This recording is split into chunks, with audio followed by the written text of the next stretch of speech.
10월의 첫 주입니다. 모쪼록 이 가을에 하나님의 은혜와 사랑이 여러분 모두 가정에 언제나 함께 하시기를 주님의 이름으로 축복합니다. 10월의 선교사에 대한 영상을 지난주 우리 단톡방에 잠시 올려드렸는데요. 한국 이름은 민노아, 영어 이름은 밀러입니다.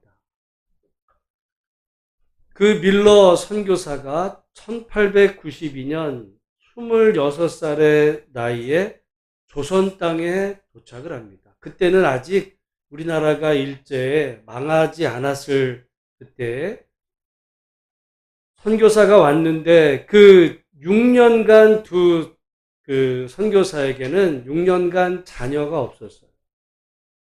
그러다가 아이를 갖게 됩니다. 그런데 아이를 낳은 지 8개월 만에 그 아이가 세상을 떠나게 됩니다. 그러다가 3년 후에 둘째 아이가 생겨요. 근데 생긴 그 둘째 아이는 태어난 지 하루 만에 또 세상을 떠납니다. 그러다가 1년 후에 선교사의 사모마저 세상을 떠나죠. 그때 그 선교사를 지켜보고 있던 주변 조선인들이 그 선교사에게 묻습니다. 도대체 당신이 믿는다는 그 예수는 누구길래 당신을 그렇게 힘들게 합니까? 게다가 그 밀러 선교사가 왔던 그 1892년은 우리나라가 이제 본격적으로 힘들어지기 막 시작하는 그때였어요. 우리가 학교 다닐 때 보면 이제 청일전쟁이 벌어집니다. 청나라, 중국과 일본이 전쟁을 하는데 어디서 전쟁을 하냐면 우리 조선 땅에서 전쟁을 해요. 여러분, 우리가 이 동북아시아의 평화를 우리가 외쳐야 되는 이유가 뭐냐면 만약에 중국, 러시아, 일본, 미국이 이게 어떤 갈등 구조 속에서 전쟁이 벌어지면 전쟁터가 어디가 될 것 같아요? 일본 땅에서 안 싸웁니다. 중국 땅에서 안 싸워요. 역사 속에서 언제나 그 전쟁터는 한반도예요. 그래서 우리가 평화는 우리 민족의 생존과 관계되는데 이 밀러 선교사가 왔던 다다음에 청일 전쟁이 조선 땅에서 벌어져요. 나라가 청나라도 오고 일본어도 와가지고 전쟁터가 된 이후에 그때부터 이제 이모군란, 갑신정변, 그 다음에 동학혁명 계속해서 조선이 정말 이 소용돌이에 휘말려 들어가는 그 시절에 밀러 선교사가 온 거예요.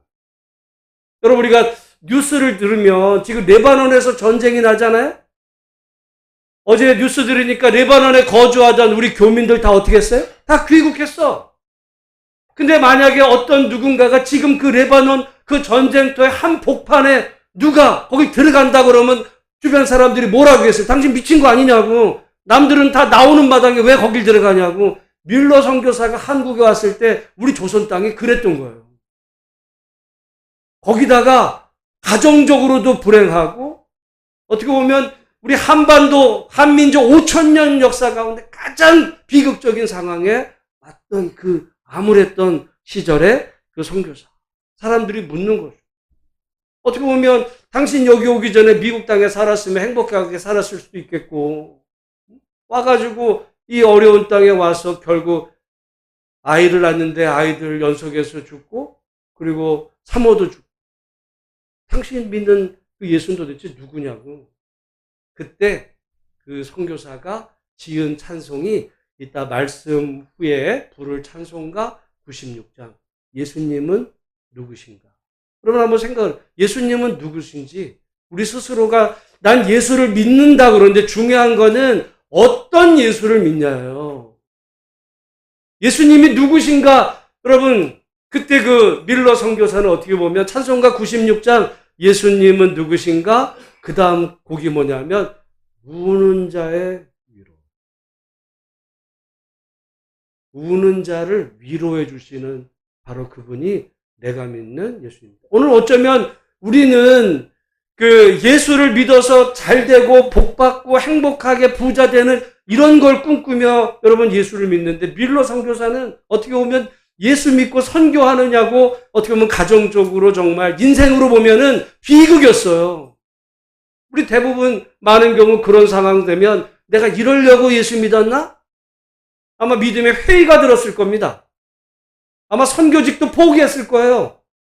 그러나 그는 끝까지 그 이후에 충청도 선교 훌륭하게 감당한 것은 우리가 지난번 영상을 통해 보는데, 우리가 여러분 기독교 역사를 보면 예수님과 사도 바울 이후에 이 복음으로 로마를 정말 정복을 해서 결국은 로마가 예수님을 죽이고 핍박했지만 결국 기독교가 로마를 복음으로 정복을 합니다. 그게 이유가 있어요. 오늘 우리가 선교 그러면 어디 다녀가지고 예수 믿으세요 이런 식으로 로마가 기독교화된 게 아니에요. 역사가들이 보면 요즘도 앞으로 우리나라 이제 전 세계적으로 전염병이 굉장히 두려운 상황이 생기는데, 고대로 올라갈수록 전염병이 많이 돌았어요. 그러니까 로마에도 전염병이 많이 돌아요. 보통 전염병이 돌면 어떻게 하냐면 그 마을 사람들이 다 떠납니다. 그렇죠. 떠날 수 있는 사람 다 떠나거나 아니면 누구라도 거기에 들어가려고 이렇게 다 막는데, 희한한 사람들이 생겨나기 시작을 했어요. 전염병이 도는 그 마을에 남는 거야, 일부러. 떠날 수 있음에도 남거나 아니면 그 마을에 전염병이 돈다는 사실을 알고 오히려 찾아 들어가는 사람들이 있었어요. 사람들이 볼 때 저 사람 미친 거 아니야? 남들은 살겠다고 다 떠났는데 누가 여기를 찾아 들어와? 그래서 거기 안에서 전염병 걸린 사람을 치료하고 돕다가 죽어나가기도 하는 거예요. 우리 같으면 우리 시편 말씀에 따라 전염병이 왔다가 그 기독교인을 피해가는 게 아닙니다. 전염병에 걸려 죽기도 해요. 그러다가 이제 전염병이 끝나고 났을 때 거기 살아남은 사람들을 묻는 거죠. 도대체 그때 그 사람이 누구냐고. 도대체 저 사람들이 믿는다고 하는 그 예수가 누구길래 저러냐고. 그래서 그 전염병이 끝나고 나면 그때 그 마을에 있던 사람들이 집단으로 회개를 합니다. 그래서 기독교가 복음으로 로마를 정복합니다. 밀러 같은 방식. 우리나라가 가장 비극적일 때 찾아왔던 선교사. 어떻게 보면 여러분, 보통 선교사들도 우리나라도 지금 보면 거기 어떤 전쟁터가 되면 다 떠나잖아요. 철수하죠, 철수.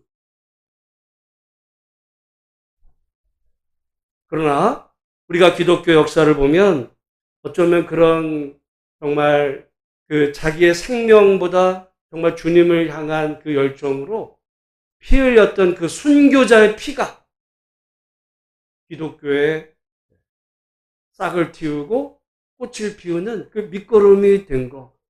희생과 그 헌신의 삶을 통해 그렇게 할 수 있었던 것은 그들이 무슨 생명이 아까웠지 않아서 그런 게 아니라 모두가 다 같은 혈육을 같은 성정의 사람이지만 정말 그들에게 예수님이 누군지, 오늘 여러분 이 시대를 살아가면서 우리가 한번 여러 가지 많은 걸 우리 스스로에게 질문해 볼 수 있지만은 내 스스로에게 한번 여러분 올 한 해가 가시기 전에 한번 되물어 볼 때 예수님은 과연 내게 어떤 분이신지, 내가 믿는 예수님은 누군지, 그거는요 누가 가르쳐 준다고 되는 게 아니야.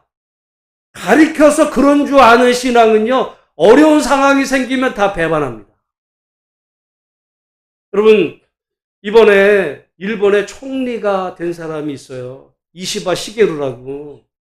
근데 그 사람이요 어떻게 보면 일본 자민당에서 약간 소수파인데 이 사람 대단한 사람이에요. 이 사람이 기독교인입니다. 일본의 기독교는요 0.3%야. 0.3%, 1000명 중에 3명. 아마 우리 한국에서 이슬람 믿는 사람만큼 일본의 숫자가 안 되는데 이 사람이 4대째 기독교 집안이에요. 그리고 이 사람의 그 위선조로 가면 과거 목사님이 그 조상 가운데 있는데 이 일본의 기독교는요, 대단해.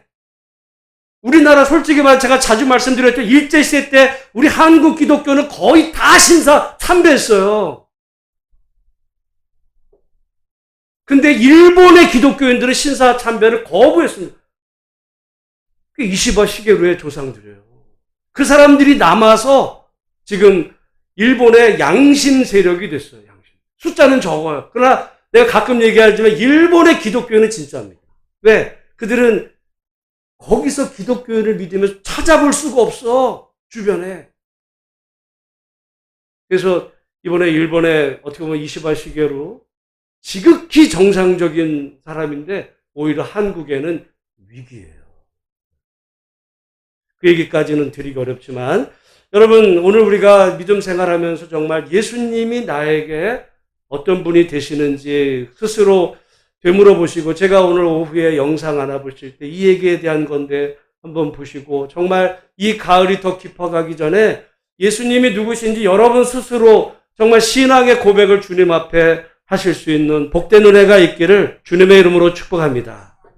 오늘 보면 우리가 이 사도행전 이제 함께 살피는 가운데 지금 바울은 체포가 됐어요. 그 가운데 22장은 사도 바울의 변명이라고 그랬지만 다른 말로 하면 변론입니다. 법정에 가면 피고인이 자기 주장을 하는 거예요. 변론, 디펜스죠. 방어하는 거야. 어떤 자기를 죽이려고 하는 그 사람들, 예를 들어 오늘 재판 같으면 검사가 당신은 죄인이야 라고 할 때 말하자면 그 사람이 자기 입장을 변론하는 내용 속에 바울이 자기의 어떤 신앙 여정과 어떻게 예수를 믿고 지금 이렇게 됐는지를 설명하는 건데요. 우리가 사실 이 부분은 그 앞에서 사도행전에서 이미 다 본 부분이긴 하지만 다시 한번 살펴볼 때 우리 3절 말씀을 같이 한번 읽어보겠습니다. 시작. 나는 유대인으로 길리기아 다소에서 났고 이 성에서 자라 가말리엘의 문화에서 우리 조상들의 율법의 엄한 교훈을 받았고 오늘 너희 모든 사람처럼 하나님께 대하여 열심히 있는 자라. 여기 보면 이걸 좀 쉽게 얘기하면 우리 한국 사람이 그죠? 길리기아 다소 그러면 어디쯤 되냐면 아마 이제 지금의 지리로는 튀르키아, 터키인데 우리로 보면 좀 쉽게 표현하면 중국의 북경에서 태어난 거예요. 중국의 북경에서 우리 한국 사람이 중국의 북경에서 태어나서 이 성에서 자라. 이 성은 예루살렘이거든요. 그러니까 서울이라고 보면 돼. 그러니까 이 사람이 부모가 이제 길리기아 다소 북경에 살고 있다가 지금 어린 시절 태어는 거기서 났는데 서울에 와서 내가 자랐다. 그리고 가말리엘의 문화에서 우리 조상들의 율법의 엄한 교훈을 다른 말로 하면 서울대 법대 나왔다 이 얘기예요. 당대 가말리엘의 문화라고 하면 이 바리새파 중에 최고 어떤 권위 율법 학교였거든요. 거기에 내가 나왔고, 그죠? 오늘 너희 모든 사람처럼 하나님께 대하여 열심히 있는 자라. 여러분, 하나님께 대하여 열심히 있는 건 좋은 일이에요, 나쁜 일이에요? 좋은 일인데 4절 말씀을 한번 보겠습니다. 4절 시작. 내가 이 돌을 박해하여 사람을 죽이기까지 하고 남녀를 결박하여 옥에 넘겼으니. 왜 바울이 사람을 죽였어요?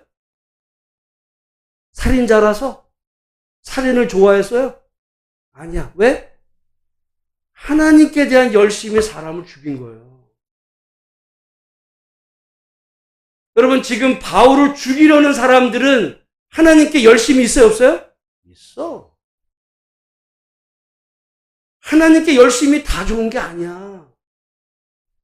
방향이 잘못되면요. 하나님께 대한 열심으로 사람을 죽인다니까. 이거는 성경에 나온 얘기만이 하나님께 대한 열심으로 그 유대인들이 예수님 죽였어요. 그들이 스데반 죽였고 그들이 지금 바울 죽이려고 그러고 그리고 스데반을 또 누가 죽였어요? 바울이 죽인 거야. 왜? 하나님께 대한 열심으로. 여러분 이 종교적인 어떤 광신이 되면 굉장히 무서워지는 게, 왜냐하면 죄책감이 없어져요. 여러분 가끔 어떤 이렇게 영상 같은 데, 영화 같은 데 보면 미국의 마약 중독자들 중에 상당수가 그 퇴역 군인들입니다. 지금 예를 들어 저 이라크전에서 사람을 실제로 총으로 쏴서 죽이거나 자기 옆에 동료가 죽어가는 걸 본 사람들은요, 하나님 인간을 그렇게 만들었기 때문에 자기 고향 땅에 들어와 정신병 걸리는 사람들 많아요. 그게 트라우마. 그게 병이 돼요, 병이. 보통의 인간은 어떤 나름 그런 줄 모르고 뭐 군인으로 갔지만 사람 죽이는 모습 속. 여러분 오늘날 우리 한국 사람들의 이 전쟁이 6.25가 끝난 지 70여 년이 지나도 아직도 이 사람들의 어떤 이 공포감이 있는 이유가 그 트라우마가 남은 거예요. 병입니다. 근데 이게 종교적인 확신이 되면 그게 없어져요. 우리가 가끔 TV 같은 데서 이슬람 사람들 어떤 정말 이거 폭탄 테러 해가지고 하는 사람도 있잖아요. 그 사람 알라의 영광을 위해서 그냥 폭탄을 죄책감 없어요. 종교적인 어떤 열심이 방향이 잘못되면 오히려 죄책감을 내가 신의 영광을 위해서 하는 거라 죄책감 없이 합니다. 여러분 지금 바울이 스데반 죽였을 때 우리 같으면 사람 죽이고 죄책감이 든단 말이에요. 정상적인 보통 인간이라면. 근데 바울에게 죄책감이 남았을까요? 없어요. 오히려 잘했다고 생각해요. 내가 마땅히 죽일 놈 죽였다고 생각하는 거예요. 여러분 하나님께 대한 열심 꼭 좋은 게 아니에요. 하나님이 누구신지를 바로 알아요. 하나님이 어떤 분인지를 모르면요, 사람 죽여놓고 잘했다고 그래요. 여러분, 지금 이스라엘이 팔레스타인, 레바논 사람 죽이잖아요. 지금 2000년이 흐른 이후에 상황은 바뀌지만 다른 조건에 지금 또 죽입니다. 또 죽여. 죄책감이 있을까요? 있어야 인간이야. 근데 죄책감이 없어요. 왜냐하면 그래 그 이스라엘 총리 네타냐후가 나쁜 인간이에요. 이 네타냐후가 미국의 국무장관 블링컨이 이스라엘을 방문했을 때 이 네타냐후가 블링컨한테 한 장면을 보여줬어요. 유명한 얘기입니다.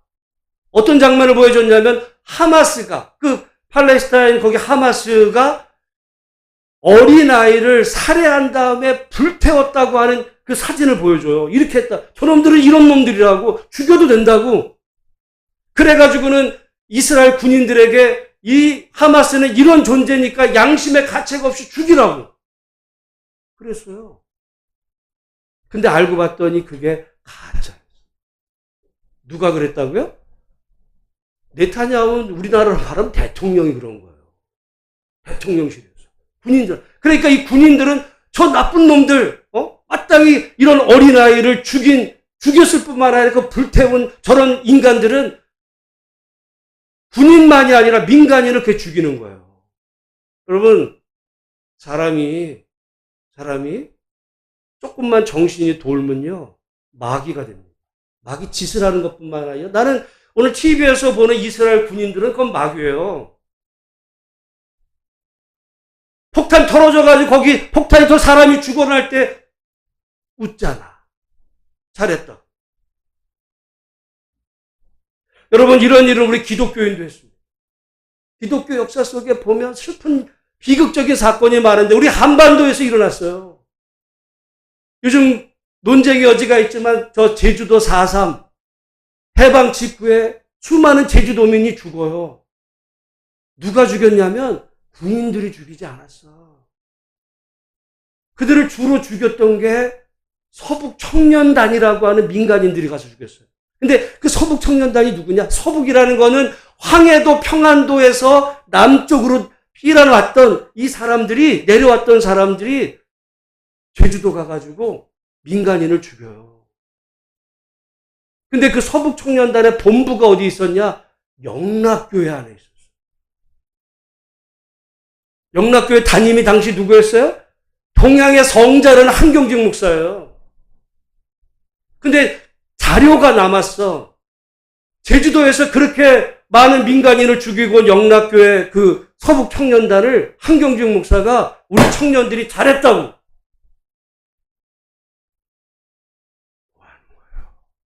여러분, 우리가 하나님이 어떤 분이신지를 바로 알지 못하면 사람 죽여놓고 잘했다. 양심의 가책다. 그게 기독교예요?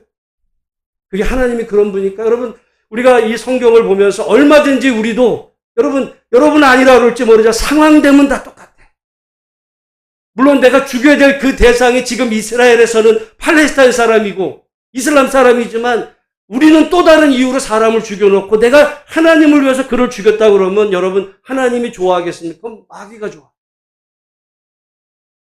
예수를 믿어도요 잘 믿어요.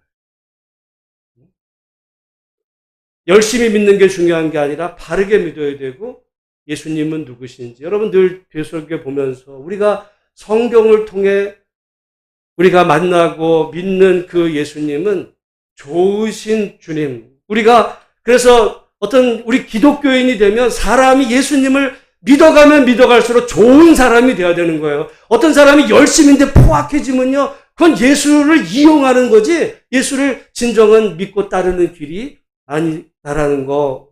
얼마든지 우리도 그럴 성향이 있는 사실을 기억해보고 여러분 포장은 하나님의 영광을 위해 한다고 하면 하나님을 이용해 먹는 거예요. 하나님의 영광을 그런 게 어디 있어요. 여러분 모쪼록 오늘 우리가 마귀의 도구가 아니라 하나님의 도구로 정말 온전히 쓰임받기 위해서 예수님이 정말 어떤 분이신지 내게 어떤 분이 되시는지 여러분의 누가 알려줘서가 아니라 여러분의 신앙으로 정말 바르게 고백하는 믿음으로 살아가는 복된 은혜가 있기를 주님의 이름으로 축복합니다. 오늘 본문의 말씀에 그래서 바울이 내가 그렇게 사람을 죽였다가 이제 다메섹까지 가가지고 더 사람을 죽이려고 가다가 드디어 예수님을 만나요. 오늘 7절, 8절 말씀 같이 한번 읽어보겠습니다. 시작. 내가 땅에 엎드러져 들으니 소리 있어 이르되 사울아 사울아 내가 왜 나를 박해하느냐 하시거늘 내가 대답하되 주님 누구시니까 하니 이르시되 나는 내가 박해하는 나사렛 예수라 하시더라. 여러분 지금 이 바울은 예수님을 따르는 사람들을 박해한 거예요. 근데 그 바울을 지금 주님의 일꾼으로 지금 부르시는 주님을 봅니다. 여러분 생각을 해보면 아니 어차피 뭐 바울이 날 죽인 건 아니까 나는 상관이 없어라고 생각할지 모르지만 이 바울 때문에 죽은 스데반이 있고 바울 때문에 당한 예수님을 따르는 많은 사람들이 있는 그들의 입장에서 보면 바울은 어떤 사람이었겠어요? 살인자잖아. 살인자잖아. 여러분 지금 네타냐후가 왜 저런 아주 또라이가 됐느냐면 이유가 있어요. 이 사람이 20대 때 하버드에서 정치학 박사하면서 자기가 이 학자로 나가려고 했던 사람이에요. 근데 이 사람의 형이 있었어요. 형이 군인이었어요. 이 네타냐후의 그 본래 형이 여러분 예전에 그 엔테베 작전이라는 거를 아는 분은 알아요. 엔테베 작전이라고. 약 70년대 그 후반에 그 팔레스타인 사람들이 이스라엘의 그 비행기를 납치합니다. 그래가지고 어디로 이 비행기를 끌고 가냐면 아프리카, 우간다로 끌고 가요. 그때 이스라엘의 모사드가 조직을 해가지고 엔테베 작전, 거기 포로로 끌려간 유대인 구출 작전을 벌여요. 유명한 얘기입니다. 근데 그 엔테베 작전에 참여했던 사람 중에 이 네타냐후의 형이 있었어요. 근데 그 형이 이 엔테베 구출 작전 도중에 죽어요. 이 얘기를 하버드에서 공부하고 있던 네타냐후가 들어요. 그리고는 공부를 포기합니다. 그리고는 귀국해요. 그리고 정치에 들어와서 그때부터 팔레스타인 사람들은 죽여도 되는 존재가 돼요. 우리 형을 죽인 원수가 됐어요. 여러분, 어느 정도 이해가 돼, 인간적으로는. 인간적으로 이해가 돼. 근데 한번 보시면 예수님도 마찬가지야. 지금 그 예수님을 따르는 자들을 바울이 죽였어. 용서가 돼요? 용서가 안 되지, 인간적으로는. 왜 하나님께서 이왕 부르실 거 얼마나 사람이 많은데 그 가운데 왜 바울 같은 사람을 불러? 좋은 사람도 있잖아. 근데 왜 이 그리스도인들을 잡아 죽이려고 했던 그 사람을 부르냐고요. 그래서 나중에 보면 아나니아를 통해서 주님께서 어떤 사명을 주실 때 아나니아가 말합니다. 그 바울은 우리 기독교인들을 많이 죽이던 자라고 얘기를 하는 거예요. 근데 주님은 그를 불러. 여러분, 우리가 생각해요. 아니, 예수님, 당신이 죽지 않았다고 불러도 되나? 남 일이니까 쉽게 얘기하는 것 같으세요? 여기 우리가 하나님의 사랑을 보는데, 진정한 하나님을 믿는다면, 원수죠. 진짜 원수예요. 바울은 예수님의 원수예요. 근데 원수를 부르십니다. 그래서 우리가 예수님은 어떤 분이래요? 원수까지 사랑하신다. 그게 말이 아니에요. 바울을 불러. 여러분, 지금 네타냐후가 자기 형 죽인 그 팔레스타인 사람들 아예 거짓말까지 해가면서, 여러분, 이번 전쟁 끝나면 네타냐후는 감옥 갑니다. 이거 예정된 거예요. 전범이에요.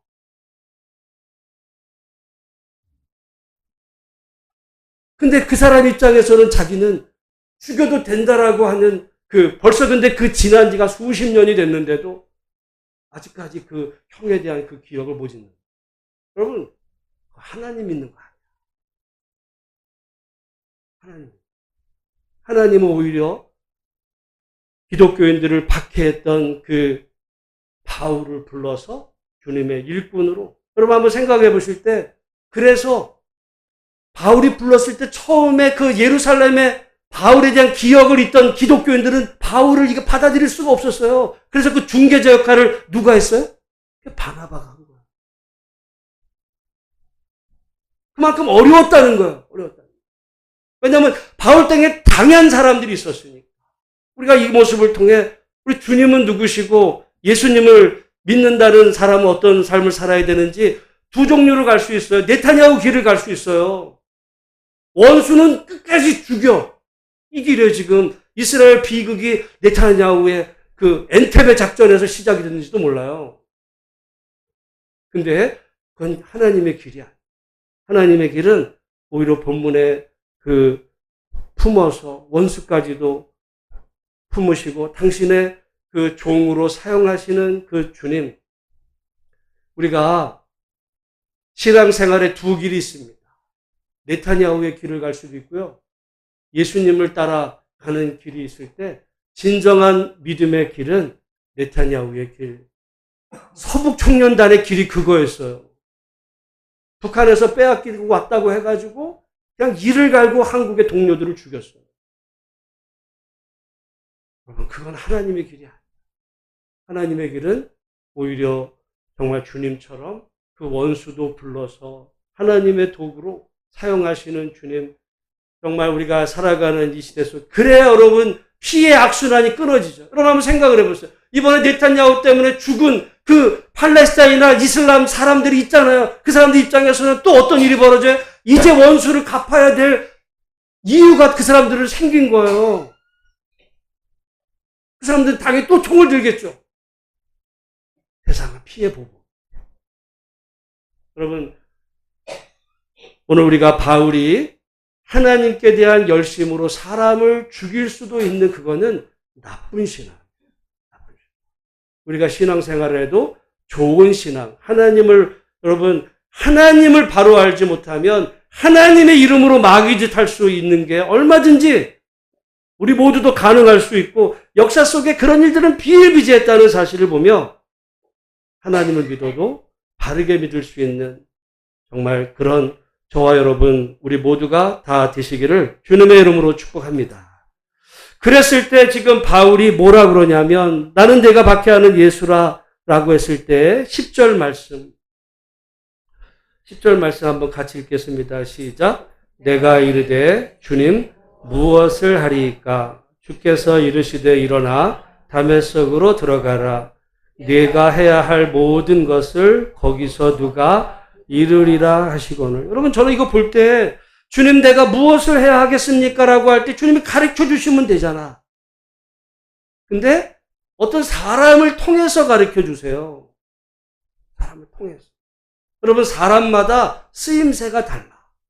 그 하나님께서 바울이 무엇을 해야 될지를 알려주신 사람이 누구냐면 아나니아.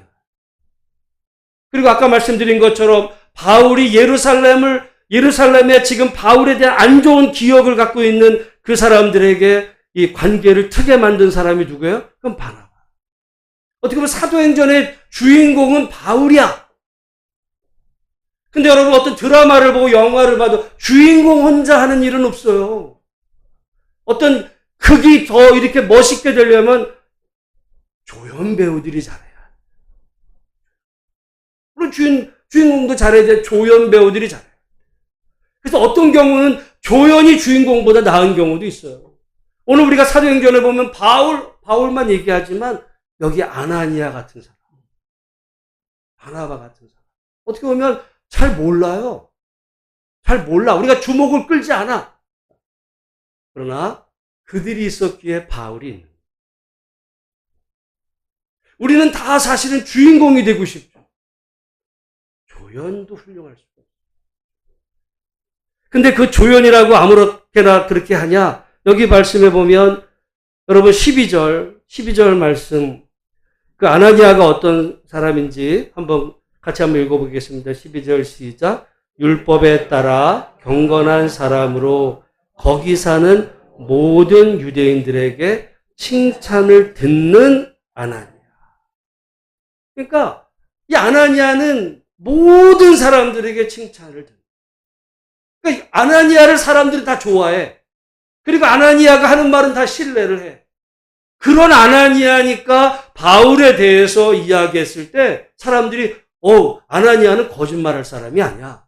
하나님이 아나니아에게 저 말했으면 그건 분명 사실이야.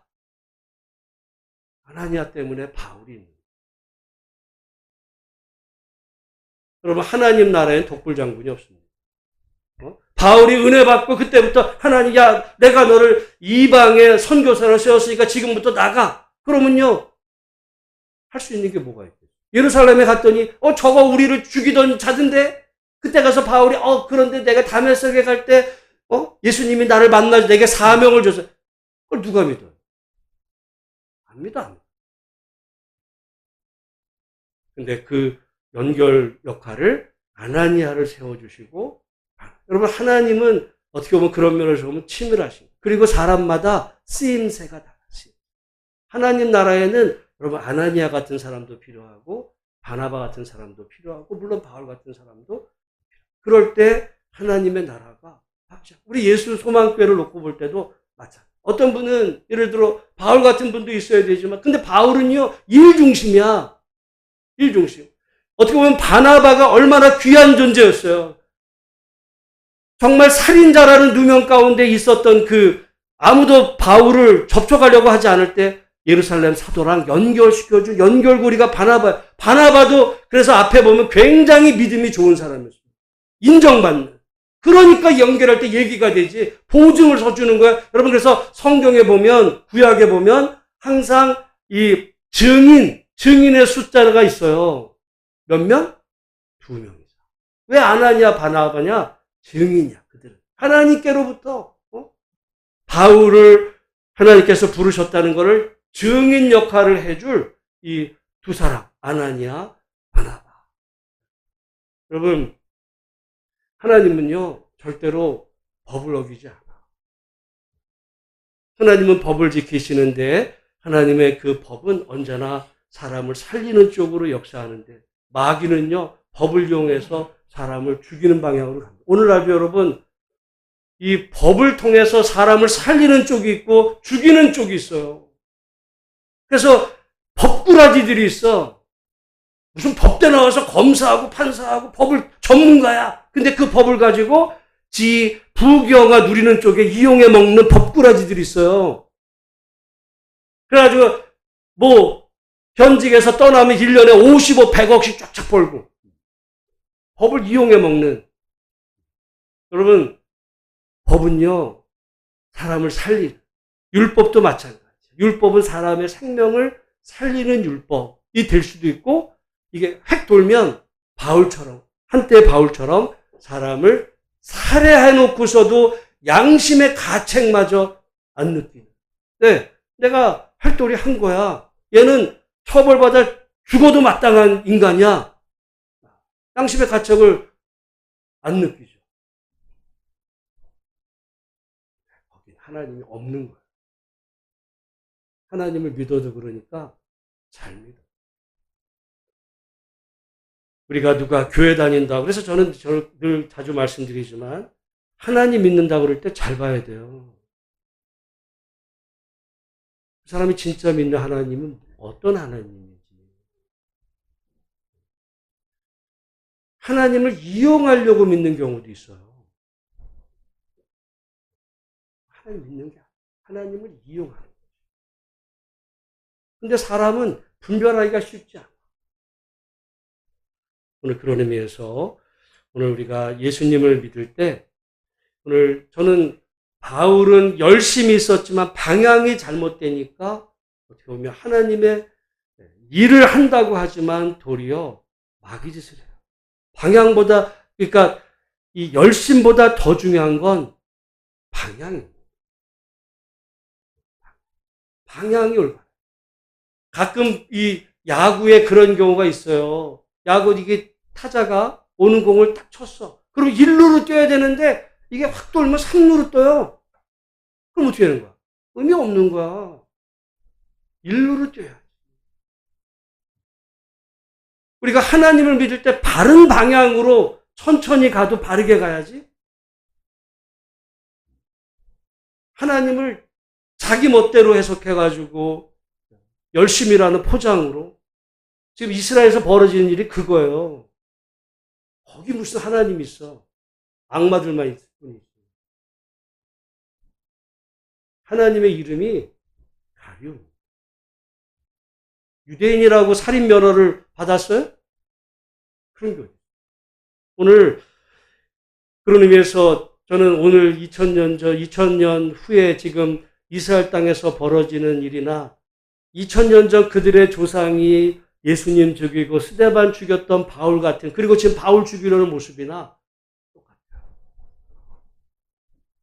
2000년의 시간의 간극이 있지만 동기는 똑같아요.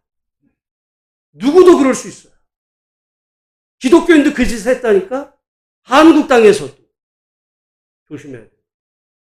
우리가 하나님이 어떤 분이신지 늘 끊임없이 되물으면서 정말 예수님은 나에게 어떤 분이 되시는지, 오늘 우리 찬송가 여러분 우리 96장 부르면서 예수님은 누구신가 우리 찬송하면서 정말 예수님이 나에게 어떤 분이 되시는지 믿음의 고백으로 한번 가사의 의미를 깊이 생각하시면서 함께 찬송 부르며 준비하신 예물을 하나님께 드리도록 하겠습니다.